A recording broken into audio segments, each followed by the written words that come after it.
Welcome back to the Late to Chess podcast. It's me again, Bill. Last time we were on, I think we covered some of our top 10 things that I've tried to date that have helped my game the most. We went through Chess Dojo. That's probably number one spot. The rest of these aren't in order, but some things that I forgot to cover with Chess Dojo.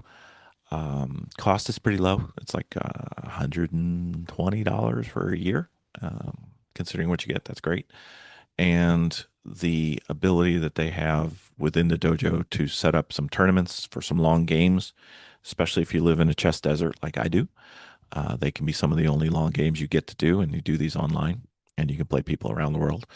They have an hour, I think it's a 60 plus 30-second increment league, and then they have a round robin league that is,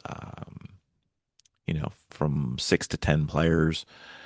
The time limits go up as the ratings go up. It's a pretty big value. I think um, the ability to play other people who you know or potentially know and can trust is great. And then annotations is the other thing that I really do enjoy that they've taught me how to do. And then sometimes they'll have people that'll write in on a game that I play, and they'll annotate it themselves and say, "Hey, you missed this," and I'll be like, "Oh." So good to know. But that's not why we're here today. We're here to talk about probably the second, maybe tied with a few others, things that helped me get to where I was. And as a grouping, I'm going to say it's YouTube. Now, the benefit of YouTube is there's so much stuff in there and so many good resources. The problem with YouTube is there's so much stuff in there, and some of it's not good resources for you and the amount of time. I break my YouTube time down into two components. One being what I refer to as soft studying, which is watching things that are semi-educational, semi-entertainment. There's some things that are, I don't get a whole lot out of watching what's going on right now with high-level, super grandmaster tournaments and watching how they play. It does, but it's entertaining to pay attention to and some of the things they do.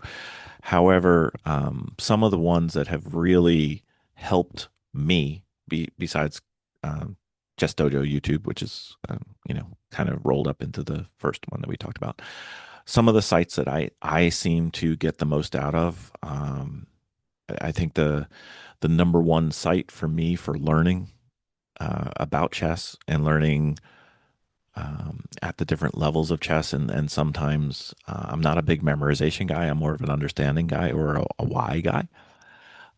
Daniel Narodetsky, pretty much, I would say he's probably my number one um, person on YouTube. His channel is fantastic. He's without saying, if you know him, you know he's a phenomenal player. Probably on his way to um, super grandmaster. Who knows what the limits are be, and he is just a beast on anything short time control already. I'd probably put him in. I don't know. I don't know these things, so I would say I would top 10 maybe. I don't know. There's a few people I think of that are great, and he would be definitely on that short list and probably on the first hand.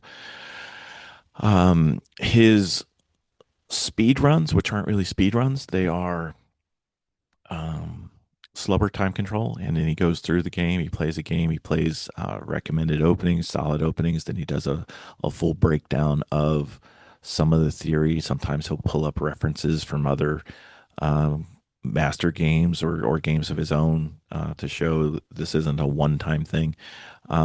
His way of speaking, his level of understanding, and his method of communication and education is, I think, the best, at least that I've found so far. Highly recommend. He's got. I think I made a playlist of his for the slow runs, and it's like 400 plus videos by now. Hopefully, thousands more to come. I can't wait for when the new one comes out. Second thing that I like is I like the Chess Bra channel. Bra like Hawaiian for brother is how I refer to it. I think it's BRAH.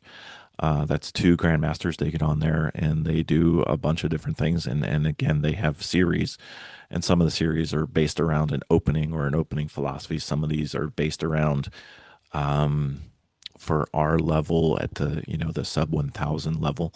I think the habits, one and habits two,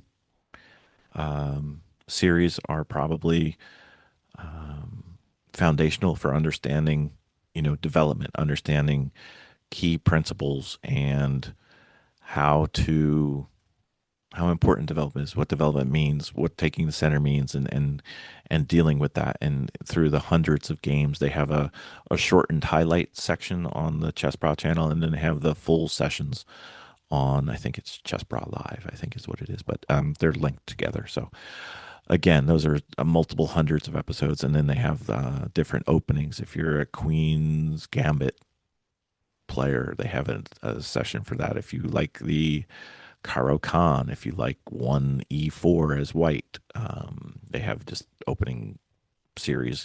They're 20, 30, 40 videos long, and they're good. Um, Gotham Chess can't be skipped. He Some of his videos are more towards the entertainment side. Usually, there is a few aspects of learning buried in there, trying to sneak them by. I think it's by design. Uh, Very entertaining.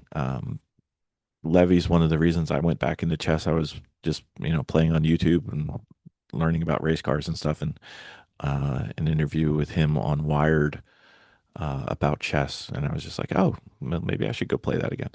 Uh, Recently, I think he released his first episode on a slow run. Again, that's aimed at education and aimed at lower rated players, and will gradually work its way up through the ratings. He does some very good work there.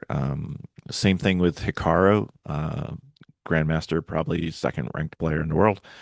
Most of his stuff, though, is too high a level for me at my level, or too fast. He is blazingly fast, but he does have a slow Karu run.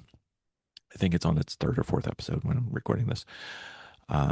So that's another one that is a good listing, and I can't wait to see those when they pop up. And the other one that sticks out top of my head, no notes. St. Louis Chess Club. I discovered those relatively recently. They have hundreds. It looks like hundreds of lectures. If you want really educational content, the St. Louis Chess Club seems to have. I have no idea how many videos they have. It looks like they go back like decades. And some of the videos, as they get older, the quality's not great, but the content is phenomenal. It is more of a lecture style. Um, and then, from the YouTube channels, I cannot guess how many there were. If you were to ask, I would say well over 1,000 channels. I'm probably subscribed to 50. But if you said what would be the top 4 or 5, those would be the ones that I have found and gotten the most help from. That doesn't mean that there aren't other channels, and there's other things as well.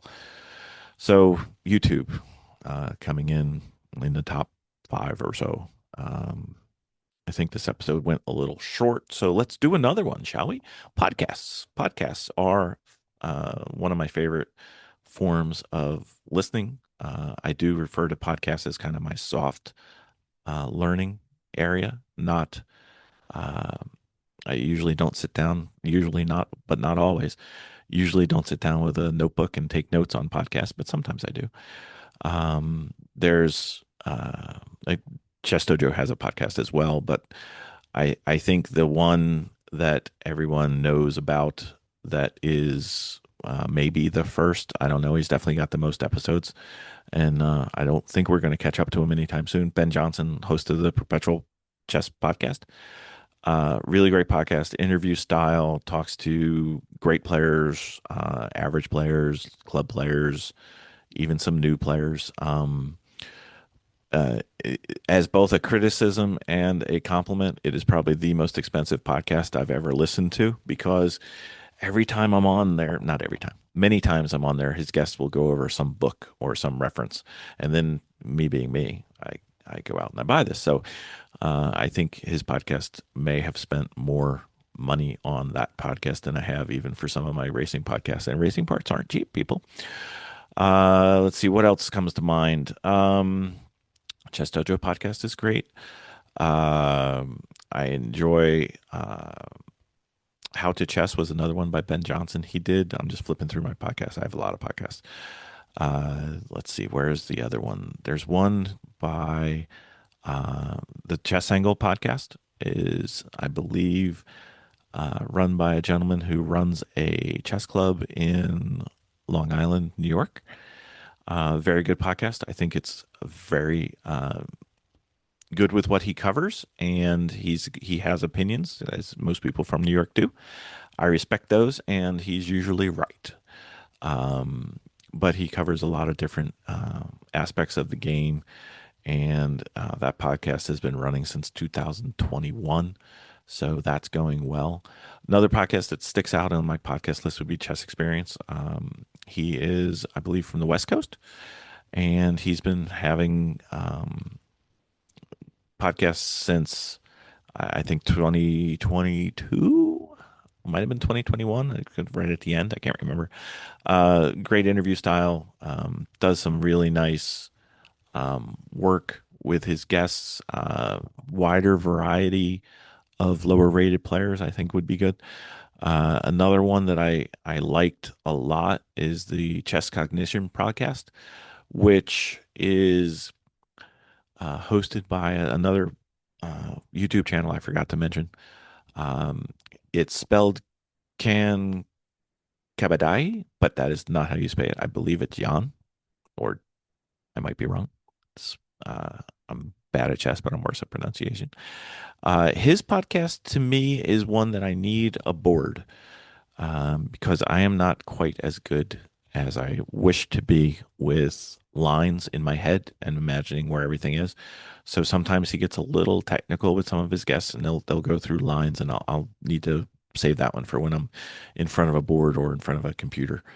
And then there's a bunch of podcasts out there that uh, do interviews with grandmasters, and like Fabiano Caruana is probably second or third ranked player in the world right now as we record, I think by Elo.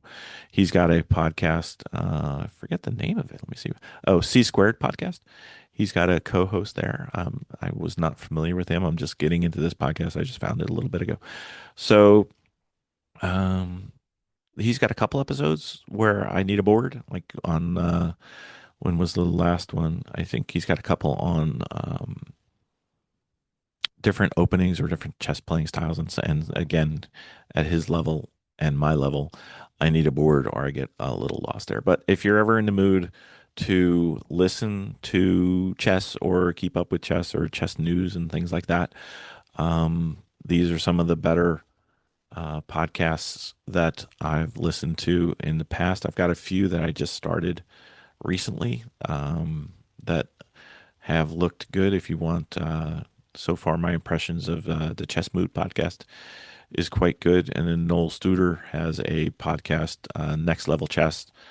That one seems to be very good. I went through that one very quickly. I think I listened to all the episodes in 2 or 3 days, but I drive a lot for lots of different reasons. One, I like it, and two, I drive a lot for work. So, podcasts to me are soft learning. There's a couple on there that I mentioned that are more dedicated hard learning, where you actually get to it. But if you want to kind of listen to thoughts about chess, I'd put podcasts on the list of things that would help you. It's not going to make your elo go up usually appreciably, but it'll give you different perspectives, and listening to people talk about different aspects of chess, you may gain a deeper understanding of something you're already doing.